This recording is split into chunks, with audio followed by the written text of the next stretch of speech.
দেশে এখন আলোচনার কেন্দ্রে রয়েছে ভূমিকম্প। ৩১ ঘন্টায় ৪ বার ভূমিকম্প হয়েছে বাংলাদেশে।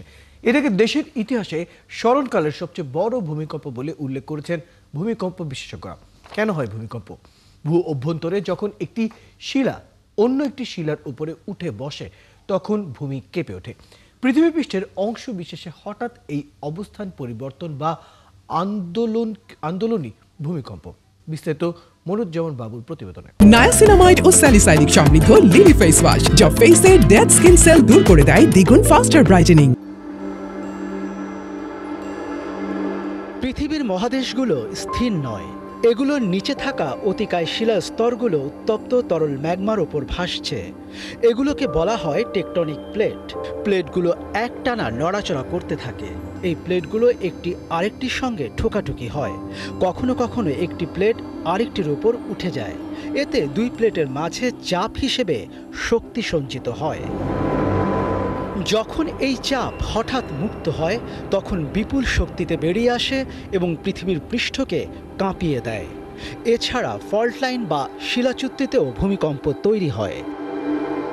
মাটির নিচে যেখানে ভূমিকম্পের উৎপত্তি হয় তাকে বলা হয় কেন্দ্র।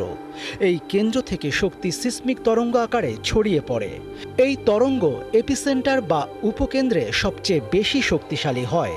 এপিসেন্টার হলো মাটির উপরে সেই স্থান যা ভূমিকম্পের কেন্দ্র থেকে সোজা উপরে অবস্থিত।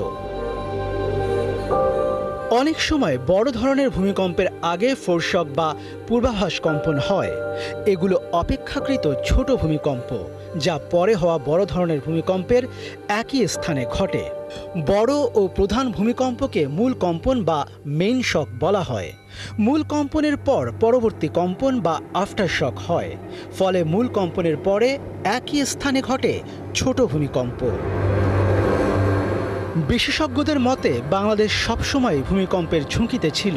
দেশের ভৌগোলিক অবস্থান তিনটি tectonic plate, Indian plate, Burmese plate এবং ইউরেশিয়ান প্লেটের সংযোগস্থলের কাছাকাছি হওয়ায় এখানে ভূমিকম্প হওয়ার ঝুঁকি সবসময় রয়েছে। এছাড়া ঐতিহাসিকভাবে এই অঞ্চলে একাধিক বড় ভূমিকম্প হয়েছে, যা প্রমাণ করে এটি ভূমিকম্পের ঝুঁকিপূর্ণ এলাকা। যে কোনো সময় বাংলাদেশে আরও বড় ভূমিকম্প হতে পারে। মনিরুজ্জামান বাবু, ৭১।